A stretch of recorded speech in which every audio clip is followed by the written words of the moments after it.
रुस्त तो सही का ना बटोल राजी। शेर अफजल साहब क्या कहेंगे, आपके कागजात भी मुस्तरद हुए हैं, आज यहाँ पर रफीले समात के लिए मुकर्रर की गई हैं।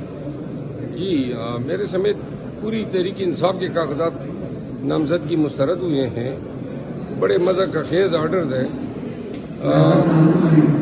FIR दर्ज होने पर भी कागजात नामजदगी मुस्तरद शुदा है, जबकि सुप्रीम कोर्ट ने बहुत पहले ये डिक्लेयर किया है कि किसी भी शख्स के कागजात नामजदगी जो हैं वो महज FIR के इंदराज पे मुस्तरद नहीं हो सकते हैं। तो लिहाजा रिटर्निंग ऑफिसर ने सुप्रीम कोर्ट के उस फैसले का भी मजाक उड़ाया है।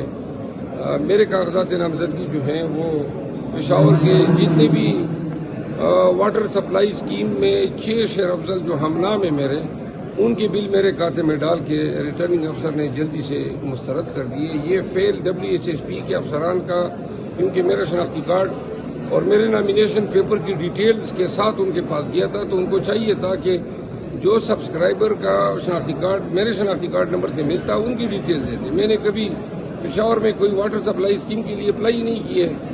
तो ये इन्होंने कंकॉक्ट की एविडेंस बनाई। आज जज साहब को मैंने यही रिक्वेस्ट की कि आप WHSP को ये हिदायत दें कि वो उन बिलों के कंज्यूमर के तमाम डिटेल जो हैं वो फराहम कर लें, ताकि बाद में ये ना कहें कि जी रिकॉर्ड हमारे पास नहीं था। और मैं ये चाहूँगा कि महज कागजात नामजदगी बहाल न हो, बल्कि जो जिस तरीके से फ्रॉड का इर्तिकाब किया गया है इस पर इन पे कास भी डाले, क्योंकि मैं फौजदारी कार्रवाई का इरादा भी रखता हूँ। सर कौन से हल्के से NA-32 से भी आप इलेक्शन के लिए लड़ेंगे कि अपने हल्के से लड़ेंगे, फाइनल हुआ है इस हवाले से?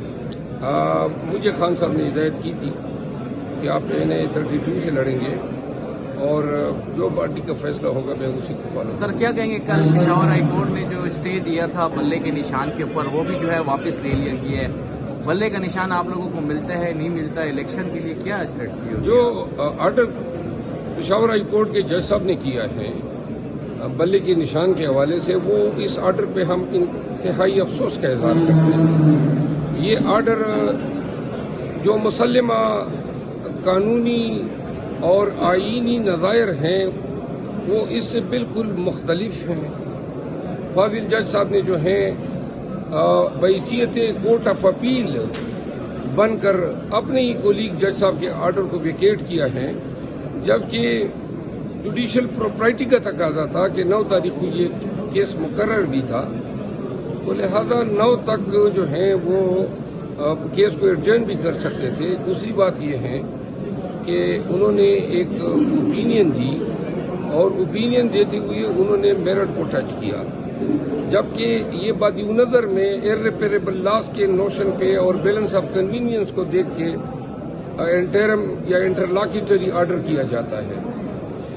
इस हुक्म से सिर्फ इतना हुआ है कि पाकिस्तान तहरीक इंसाफ के लिए मुश्किलात खड़ी की गई हैं और अदालती तौर पे पेशावर हाई कोर्ट के किसी भी जज साहब से हमें ये तवक्को नहीं थी कि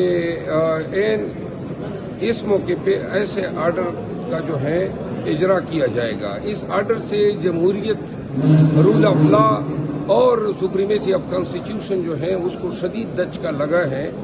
पहले भी इसी फाजिल जज साहब के सामने हमारा केस गया। हम पेशावर में जलसा करना चाहते थे और ये केस भी उनके पास आया। उन्होंने हमें जलसे की भी इजाज़त नहीं दी और वो हमारी पिटीशन उसने जो है इनफ्रुक्चुअस करार दी। तो लिहाजा मैं ज़ाती तौर पे समझता हूँ कि इस फाजिल जज साहब का जो बाइस था तासुब वो इसके आर्डर से आया है। Thank you sir.